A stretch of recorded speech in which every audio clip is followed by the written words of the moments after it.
આગળ વાત કરીએ તો શિક્ષણ ક્ષેત્રે આમૂલ પરિવર્તન લાવવાની ગુલબાંગો ફેંકતું શિક્ષણ વિભાગ વિદ્યાર્થીઓ માટે શૈક્ષણિક ઇમારતની એક વ્યવસ્થા નથી કરી શકતું। આવો જ એક કિસ્સો જૂનાગઢ જિલ્લામાં સામે આવ્યો છે। વંથલી નગરપાલિકા અને શિક્ષણ વિભાગની બેદરકારીને લઈ 300થી વધુ બાળકો ભયના ઓથાર હેઠળ અભ્યાસ કરી રહ્યા છે। 66 વર્ષ જૂની વંથલી નગરપાલિકા સંચાલિત શાળાનું બિલ્ડિંગ જર્જરિત હાલતમાં છે, છતાં પણ બાળકોને અહીં જીવના જોખમે અભ્યાસ કરવા મજબૂર બન્યા છે। શાળાના દસ્તાવેજોને લઈને નવીનીકરણ અને સમારકામ અટક્યું છે, તો તંત્ર મોટી દુર્ઘટનાની રાહ જોતું હોય તેવું લાગી રહ્યું છે।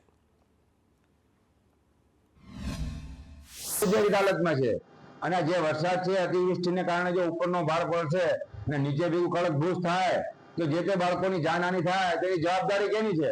એટલે મારી એવી લાગણી અને માંગણી છે કે અત્યારે તો ભાજપ શાસિત નગરપાલિકા છે અને પહેલેથી લઈને છેલ્લે સુધી ભાજપની સરકાર છે, તો આમાં સરકારશ્રીને મારું એવું રજૂઆત કરવાનું છે મીડિયા દ્વારા કે તમે તાત્કાલિક આ જે નગરપાલિકા હાઈસ્કૂલ છે એ જર્જરિત છે, એમાં તમે રિનોવેશનનું કામ કરાવો।